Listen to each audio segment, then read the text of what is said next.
நாட்டின் முதலாவது 9000 HP திறன் கொண்ட ரயில் இன்ஜின் எங்கு தயாரிக்கப்பட்டுள்ளது? குஜராத். இந்தியா காற்று மற்றும் சூரிய மின் உற்பத்தியில் உலகில் எத்தனையாவது பெரிய நாடாக உருவெடுத்து உள்ளது? 3வது. இந்தியாவின் வேளாண் ஏற்றுமதி எத்தனை சதவீதம் உயர்ந்துள்ளது? 6.47%. AMCA போர் விமானங்கள் எந்த நிறுவனத்துடன் இணைந்து தயாரிக்கப்பட உள்ளது? C2. DRDO தலைவருக்கு மேலும் எத்தனை ஆண்டுகளுக்கு பணி நீட்டிப்பு வழங்கப்பட்டுள்ளது? 1 ஆண்டு. 26வது ஆசிய தடகள சாம்பியன்ஷிப்பில் குல்வீர் சிங் எந்த பதக்கம் வென்றுள்ளார்? தங்கம். ஜவஹர்லால் நேரு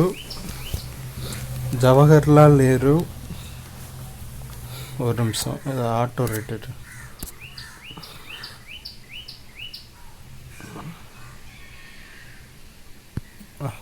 பிரச்சனை இல்லை. ஜவஹர்லால் நேரு நினைவு தினம் எந்த தேதியில் அனுசரிக்கப்படுகிறது? மே 27. பிரதமரின் மருத்துவ காப்பீட்டு திட்டம் எந்த ஆண்டு தொடங்கப்பட்டது? 2018. உலகின் மிக உயர்ந்த தெளிவுத்திறன் வானிலை முன்னறிவிப்பு அமைப்பு எந்த நாட்டில் அறிமுகப்படுத்தப்பட்டுள்ளது? இந்தியா. ஆடி இந்தியாவின் பிராண்ட் தூதராக நியமிக்கப்பட்டவர் யார்? நீரஜ் சோப்ரா. எளிமை ஆளுமை திட்டம் அரசின் முக்கியமான எத்தனை சேவைகளை விரைவாக பெற தொடங்கப்பட்டு உள்ளது? 10. 2024-25 நிதியாண்டில் மொத்த அந்நிய நேரடி முதலீடு எத்தனை கோடி டாலராக அதிகரித்துள்ளது? 8104. 2016 HO3 விண்கல் ஆய்விற்காக தியான்வன் 2 விண்கலத்தை எந்த நாடு விண்ணில் செலுத்தியுள்ளது? சீனா. சூரிய சக்தி மூலம் முழு மின் தேவையை பூர்த்தி செய்யும் முதல் மாவட்டம் எது? டையூ. உழவரை தேடி வேளாண்மை உழவர் நலத்துறை என்னும் திட்டம் எங்கு தொடங்கி வைக்கப்பட்டுள்ளது? திருவாரூர். புல்வாமா தாக்குதல் எந்த ஆண்டு நடந்தது? 2019. 7வது மாநில நிதி ஆணையம் யாருடைய தலைமையில் அமைக்கப்பட்டுள்ளது? அலாவுதீன். உச்ச நீதிமன்றத்தில் அனுமதிக்கப்பட்ட நீதிபதிகளின் எண்ணிக்கை என்ன? 34. ஜோதி ஆராஜி எந்த விளையாட்டுடன் தொடர்புடையவர்? தடகளம். அண்மையில் காலமான ராஜேஷ் எந்த துறையுடன் தொடர்புடையவர்? சினிமா. 2024-25 நிதியாண்டுக்கான நாட்டின் பொருளாதார வளர்ச்சி எத்தனை சதவீதமாக குறைந்துள்ளது? 6.5%. 2025 ஆண்டிற்கான தேசிய ஃப்ளாரன்ஸ் நைட்டிங்கேல் விருது பெற்ற தமிழக செவிலியர் யார்? அலமேலு மங்கையர்க்கரசி.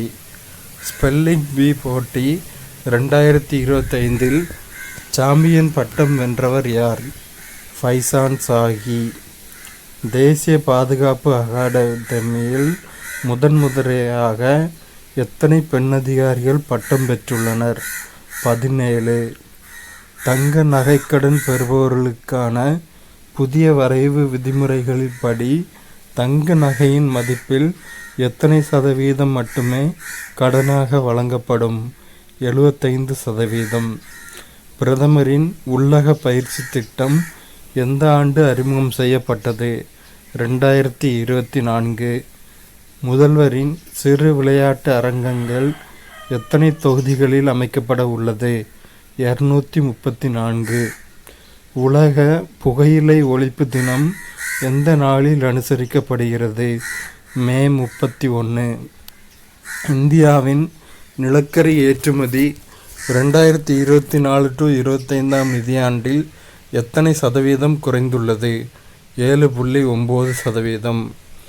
ஆசிய தடகள சாம்பியன்ஷிப் போட்டியில் 2 தங்கம் வென்றவர் யார்? குல்வீர் சிங். 72வது உலக அழகி பட்டத்தை வென்றவர் யார்? ஓபல் சுசாதா. ஆயுர்வேதம், யுனானி, சித்தா உள்ளிட்ட மருந்துகள் தொடர்பான தவறான விளம்பரங்கள் பற்றி புகாரளிக்க தொடங்கப்பட்ட போர்ட்டல் எது? ஆயுஷ் சுரக்ஷா. பனிப்பாறைகள் பாதுகாப்பு குறித்த முதல் ஐநா மாநாடு எங்கு நடைபெற்றது? Dushanbe Nagar. 2024 to 25 நிதியாண்டில் இந்தியாவின் பிளாஸ்டிக் ஏற்றுமதி எத்தனை சதவீதம் வளர்ச்சி கண்டுள்ளது? 8%. இந்திய நகர்ப்புற திட்டங்களுக்கு ரூபாய் 85,000 கோடி கடனை எந்த வங்கி வழங்குகிறது? ஆசிய வளர்ச்சி வங்கி. இந்தியாவின் மிகப்பெரிய முதலீட்டாளர் நாடு எது? சிங்கப்பூர். வயது அடிப்படையில் எத்தனை வகையிலான திரைப்பட தணிக்கை சான்றிதழ்கள் அறிமுகம் செய்யப்பட்டுள்ளது? 3. சரக்கு சேவை வரி எந்த ஆண்டு அமல்படுத்தப்பட்டது? 2017. ஆசிய தடகள சாம்பியன்ஷிப் போட்டியில் இந்தியா எத்தனை பதக்கங்களை வென்றுள்ளது? 24. மகாராணி அகில்யாபாய் ஹோல்கர் எந்த மாநிலத்தின் மால்வா பகுதியில் ஆட்சி செய்தார்? மத்திய பிரதேசம். இந்தியாவில் முதல் முறையாக மிக நீளமான யூ கர்டரை எந்த மெட்ரோ நிறுவியுள்ளது? சென்னை மெட்ரோ. ஐபிஎல் போட்டியில் எந்த அணி சாம்பியன் பட்டத்தை வென்றுள்ளது? ஆர்சிபி. அடல் ஓய்வூதிய திட்டம் எந்த ஆண்டு தொடங்கப்பட்டது? 2015. கலைஞர் மு. கருணாநிதி செம்மொழி தமிழ் விருது யாருக்கு வழங்கப்பட்டுள்ளது? தாயம்மாள் அரவாணன். லீ ஜே மியோங் எந்த நாட்டின் அதிபராகிறார்? தென் கொரியா. உலக அளவில் அதிக மதிப்பு கொண்ட தொழில்நுட்ப நிறுவனங்கள் பட்டியலில் இடம்பெற்ற இந்திய நிறுவனம் எது? ரிலையன்ஸ். தேர்தலின் போது வாக்குப்பதிவு நிலவரத்தை உடனுக்குடன் அறிய எந்த செயலி அறிமுகப்படுத்தப்படுகிறது? எசிநெட். வயது வந்தோருக்கான எழுத்தறிவு விகிதத்தில் தமிழ்நாடு எத்தனையாவது இடத்தில் உள்ளது? 1வது இடம். உலகின் மிக உயரமான செனாப் ரயில் பாலம் எங்கு அமைக்கப்பட்டுள்ளது? ஜம்மு அண்ட் காஷ்மீர். மகளிருக்கான 13வது ஒருநாள் உலக கோப்பை போட்டியை எந்த நாடு நடத்துகிறது? இந்தியா. தமிழ்நாடு இணையவழி சூதாட்ட தடை மற்றும் இணையவழி விளையாட்டுகள் ஒழுங்குமுறை சட்டம் எந்த ஆண்டு இயற்றப்பட்டது? 2022. ஐக்கிய நாடுகள் பொதுச்சபையின் தலைவராக தேர்ந்தெடுக்கப்பட்டவர் யார்? அன்னலெனா பெயர்பாக். 2026 ஆண்டு எத்தனையாவது மக்கள் தொகை கணக்கெடுப்பு நடத்தப்பட உள்ளது? 16வது. 2024 ஆண்டில் உலகின் மிகப்பெரிய கடன் வழங்கும் நாடாக எந்த நாடு உள்ளது? ஜெர்மனி. எந்த நாட்டின் அதிபராக கரோல் நவ்ரோக்கி தேர்ந்தெடுக்கப்பட்டு உள்ளார்? போலந்து. 16வது நிதி ஆணைய தலைவர் யார்? அரவிந்த் பனகாரியா.